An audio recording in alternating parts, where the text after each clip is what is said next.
rise and remove your hats with the honor guard for everyone.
Now will everybody please remain standing and join me in the Pledge of Allegiance?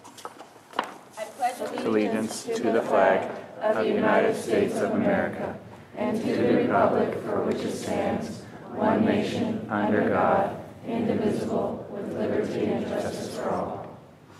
Now Stephanie will play the national anthem.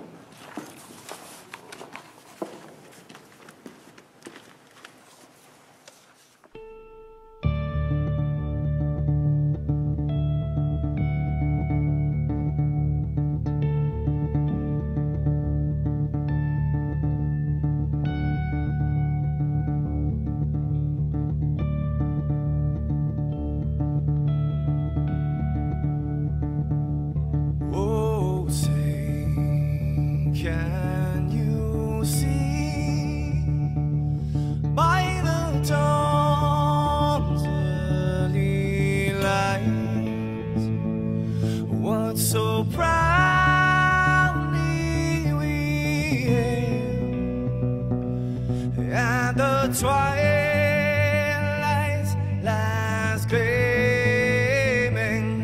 whose broad stripes and bright stars through the perilous fights, oh, the ramparts we watched were so gallantly streaming, and the rockets rattling, the bombs bursting in air, gave proof through the night that our flag was still there. Oh, say, does that star-spangled banner yet wave o'er the land under the fray? You're the home of the brave.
Humphrey. She was in the Army National Guard for 8 years, 6 of which were active duty.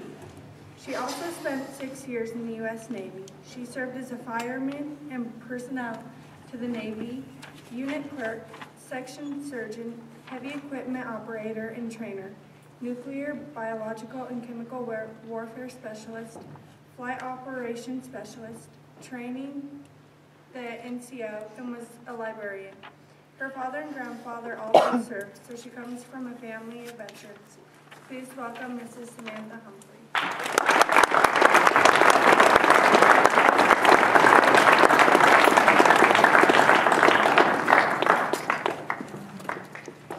You even have this low enough for me. I want to thank you all for coming today to the Jefferson High School Veterans Day ceremony, put on every year by the National Honor Society. For those of you who don't know me, I'm Samantha Humphrey. I'm the business and computer technology teacher here at Jefferson High School, and I'm one of the special education teachers. I'm really honored that you asked me to speak today because one of the things that I'm most proud about is being an American and being a veteran. Does anybody know what we're celebrating today? Veterans Day, exactly. And does anybody know what Veterans Day really is about? Besides celebrating the veteran? Well, let me tell you. Veterans Day was initially called Armistice Day. It was created as a way for us to demonstrate the United States' dedication to world peace and to remember the World War I veterans that were returning from war. In 1954, they changed the name to Veterans Day and dedicated that day to all living and deceased veterans. So what is a veteran? Can anyone describe a veteran to me? You students are supposed to answer these questions.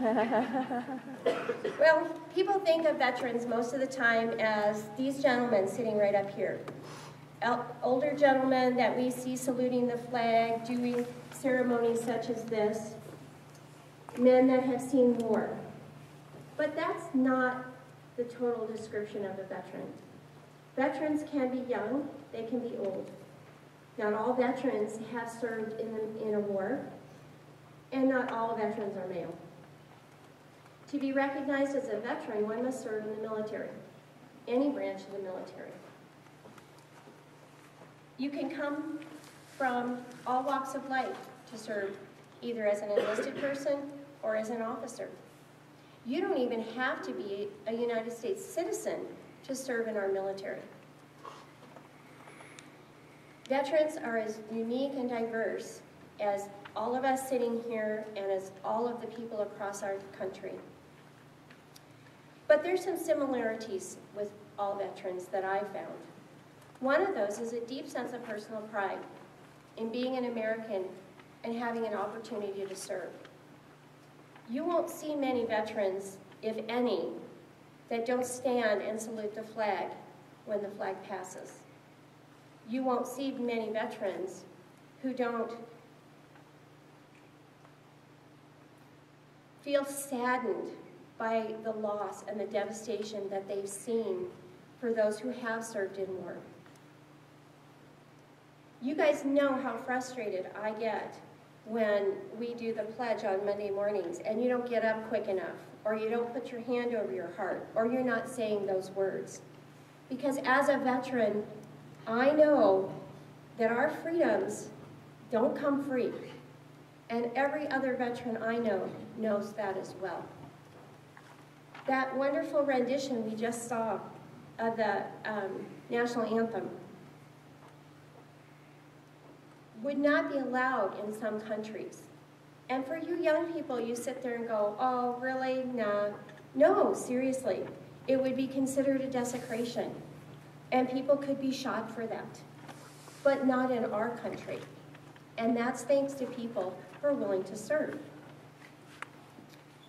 When you're young sometimes, it really is hard to believe that there's any threat to our freedom. And that's probably because we haven't really seen any war on our soil since the Civil War. We've had 2 attacks. Can anyone remember what those were? Yes. 9/11, yes, that is one of those attacks.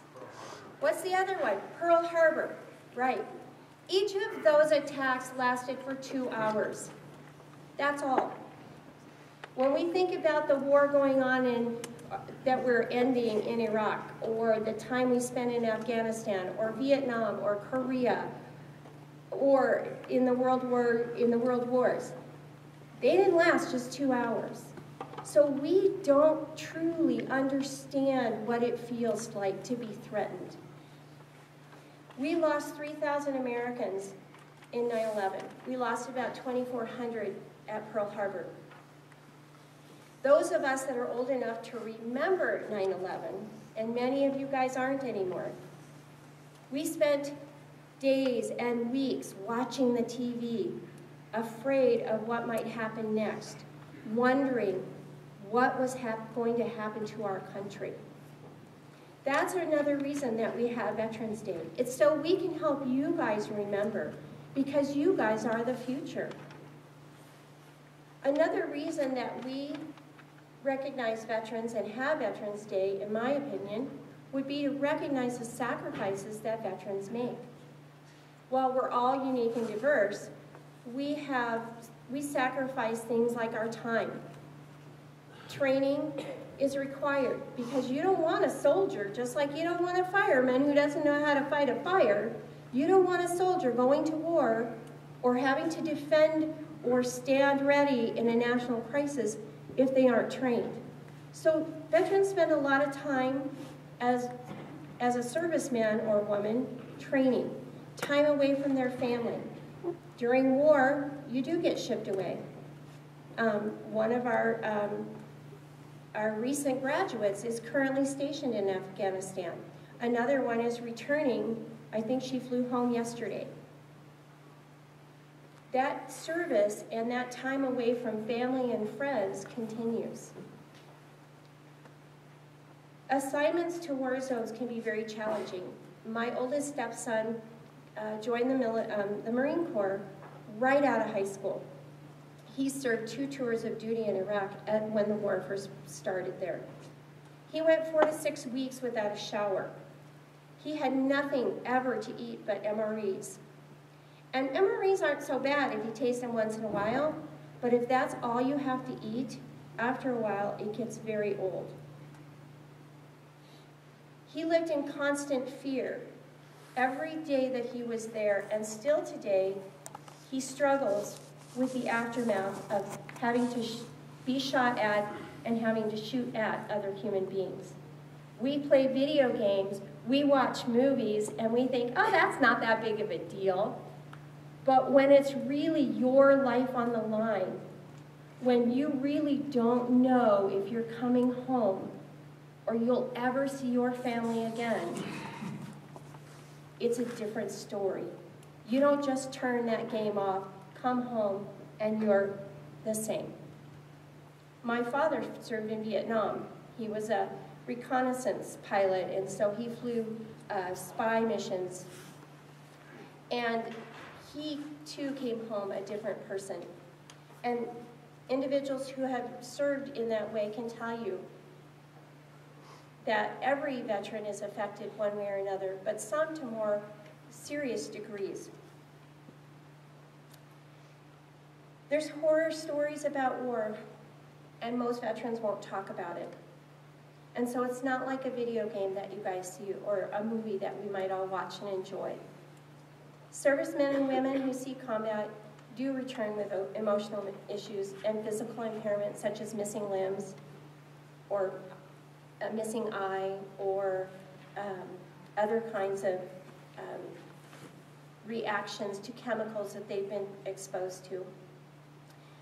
According to an organization that tracks what's happening with our veterans, there's over 2 million veterans with physical disabilities and approximately 500,000 veterans suffering from emotional issues, such as depression and post-traumatic stress disorder.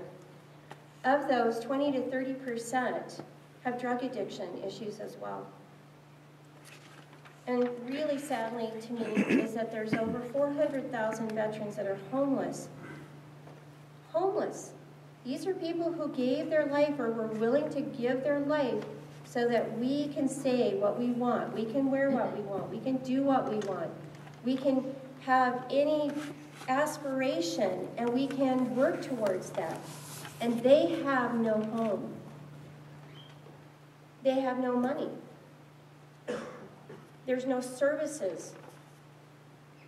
There's weak social networks. But in spite of those hardships, most veterans will tell you they would serve again if needed.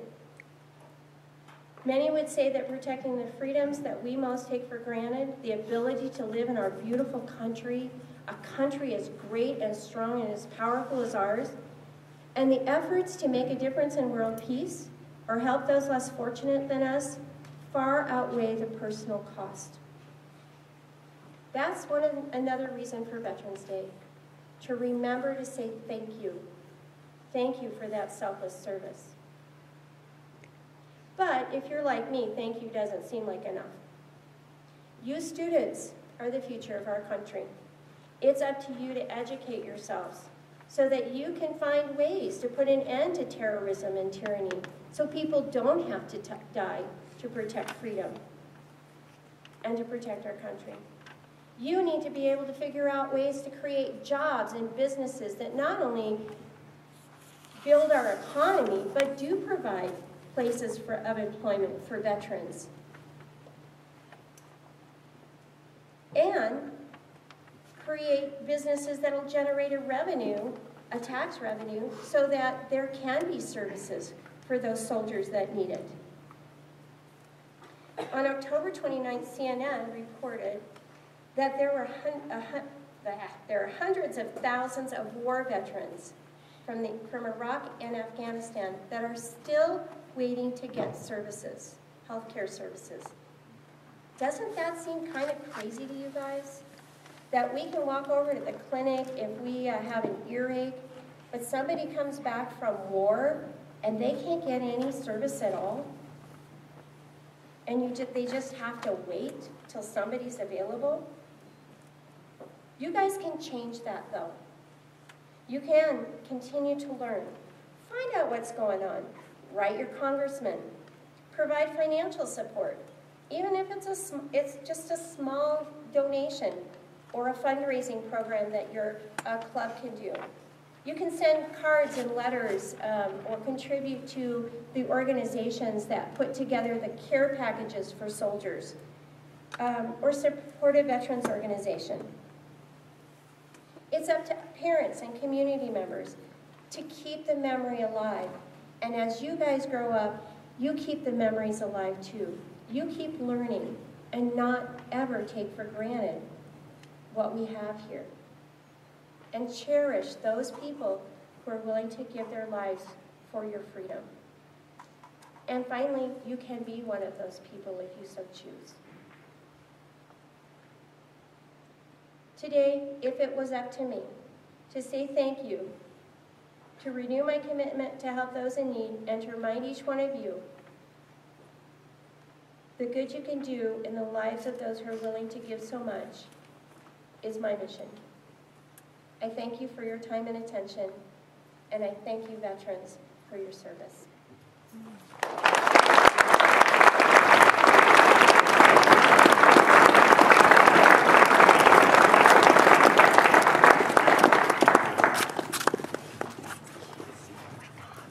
Thank you, Mrs. Humphrey. Now I'd like to introduce Austin, Christian, and Desi playing and singing America the Beautiful.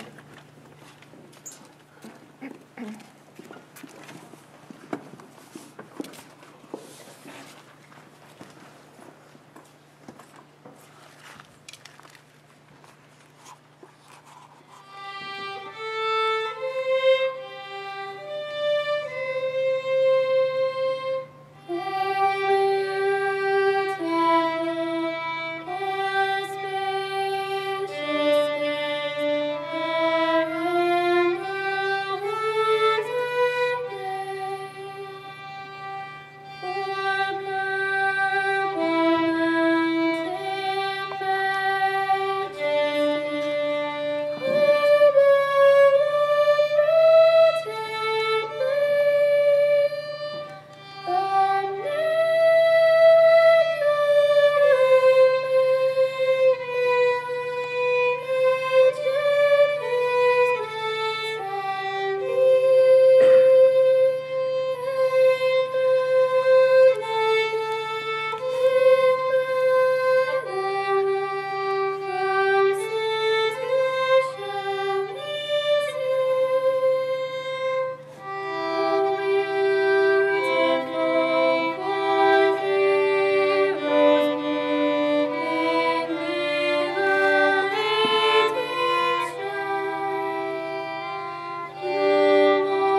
was my grandpa, Joe Calvin.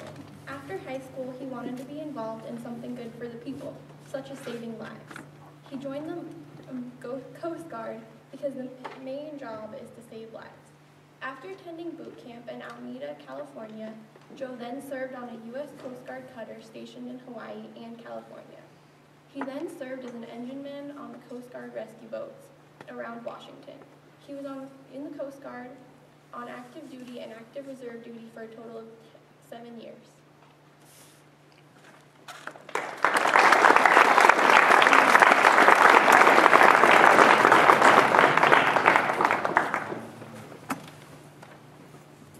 Thanks, Morgan. Can everybody hear okay? First of all, I'd like to thank the Honor Society, Jefferson High School Veterans Committee, and Mrs. Foster for inviting me here today. I'm a veteran, and that's probably why I'm here. Those of you who know me probably never knew I was a veteran. I guess that's the point I want to make today. There's probably veterans all around you every day if you don't even know it. I'm not going to give you a speech or a lecture. Instead, I'm going to give you a short quiz. Just what you need first thing on Monday morning of the school week. This is not going to be a typical quiz. I'm going to ask you several questions. I don't want you to raise your hands. You don't have to answer my questions. I just want you to take a minute or so to think about the question and what you don't know or what you do know about the answer. I want this to be a private experience for each one of us. Some of the stuff I'm going to say overlaps a little bit what Samantha said, but in a good way. Here's the first question. I'll ask the first two questions and answer them. Here's a little bit of overlap. What do you know about Veterans Day and the significance of the 11th hour, the 11th day, and the 11th month? That was all yesterday. Today is not Veterans Day, but you're celebrating. Veterans Day began in 1919 at the conclusion of World War I, the so-called Great War, the war to end all wars. It was first called Armistice Day, as Samantha said. It was changed to Veterans Day in 1954 after 2 more wars. World War II and Korea. And now it's a special day and time to honor all the warriors in our country, the soldiers, the sailors, Marines, airmen who defend and protect our country. Here's the second question. Do you know what a veteran is? You may be surprised. That question overlaps with Samantha too. But I'm taking a different approach here. As I said, they're around you all the time, you don't even know. So who's a veteran? He's the cop on the beat who spent 6 months in Saudi Arabia sweating 2 gallons a day, making sure the armored personnel carriers didn't run out of fuel. His buddies were shooting and getting shot. He was making sure things ran. He's a loudmouth in the crowd whose lousy behavior is outweighed 100 times by the countless hours spent in terrifying combat near the 38th parallel of Korea. She's the nurse who held the hands of the wounded and dying and went to sleep sobbing every night for 2 solid years in Vietnam. He's the POW who went away as one person and came back as another, or didn't come back at all. He's the Marine drill instructor who has never seen combat, but he is saved countless lives by turning people like us, slouchy, no-account rednecks, and gang members into Marines. He's the old fart, the old legionnaire riding in the parade, who pins on his ribbons and medals with a prosthetic hand. He's the three anonymous heroes in the tomb of the unknown soldiers in Arlington Cemetery. He's the old guy bagging your groceries at the supermarket who helped liberate a Nazi death camp.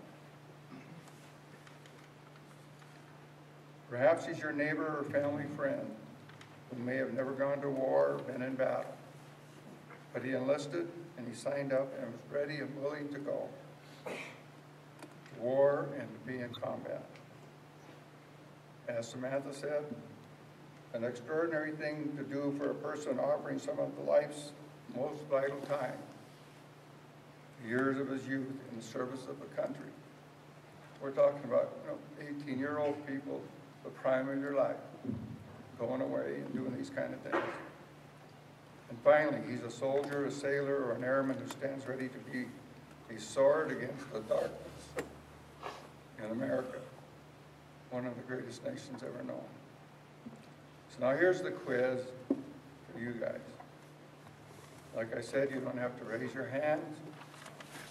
You don't have to answer it.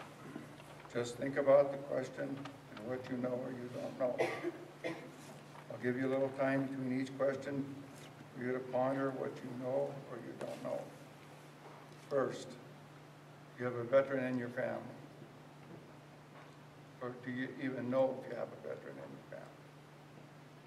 Do you know any veterans? Have you ever been around a veteran? Do they look any different than the rest of us?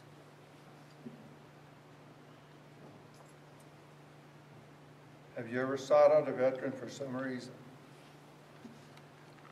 If you don't know who they are, how could you have done that? Have you ever asked a veteran about his service and his experience? As Samantha said, most of them won't tell you the details.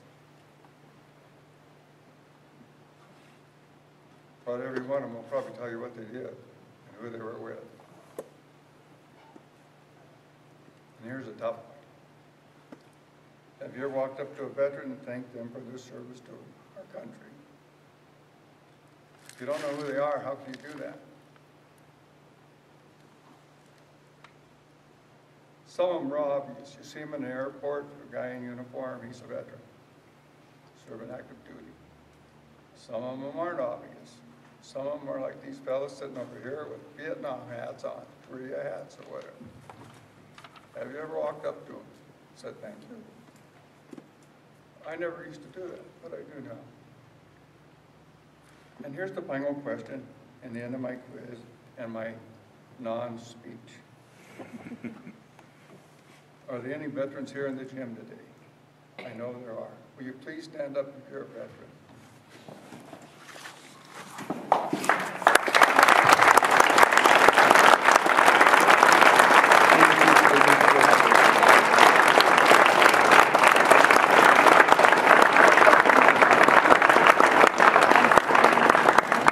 Thank you for the opportunity to be here today. I didn't go to school here. I went to school in Anaconda, but all four of my kids went here. One of my kids is the commander in the Coast Guard who just retired. It's something you should think about. Be a military person. You can do good and you can help. Thanks for the opportunity to give you a talk. A non-speech.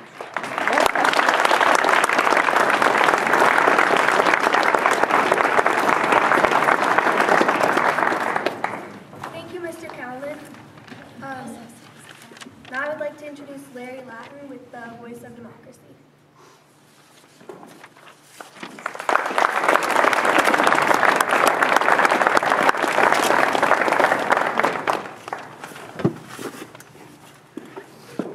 All right.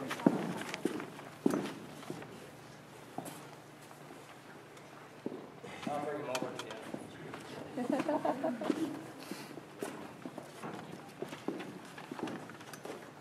morning, and thanks for inviting me. As you know, the Veterans of Foreign Wars run the Voice of Democracy program. It's an essay contest every year, and Mr. Beeler's been good enough to run it through his class, sometimes as a required course. This year it was done not as a requirement, but on a voluntary basis. We had 8 speeches, and they were all excellent. As I recall from the aggregate judging, there were 3 judges in the aggregate points. There were only 14 points between first and last. So they were all excellent. I want to thank those students that participated of their own initiative. And unfortunately, we couldn't award everyone, but they were all excellent. I would like to have Rebecca Wacker, Michael Overturf, and Jared Colbert join me.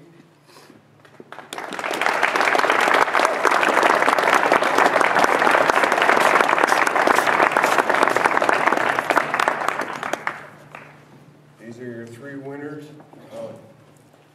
In the order I called the names. Like I said, all the speeches were excellent, and I thank you. Rebecca?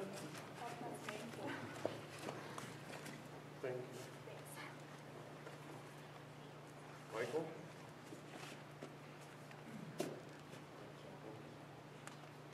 Jared?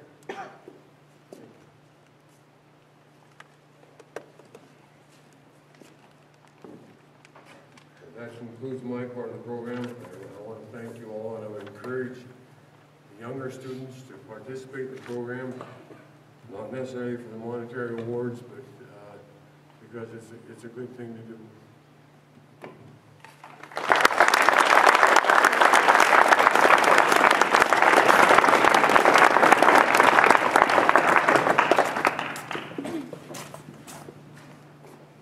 Now will the honor guard come forward and retrieve the flag. Audience, will you please rise?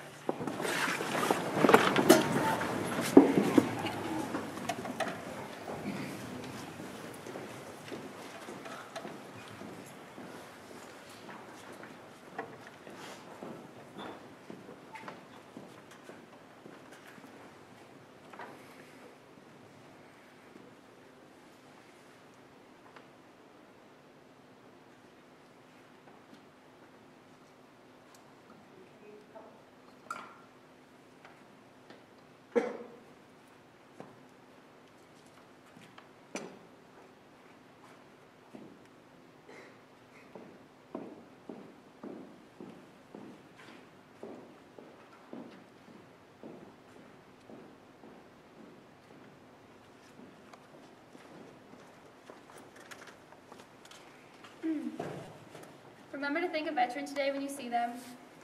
Students, please return to your first period class. And veterans, we have coffee, cake, and coffee over there if you want to join us for some of that when this is over. Thank you all for coming today.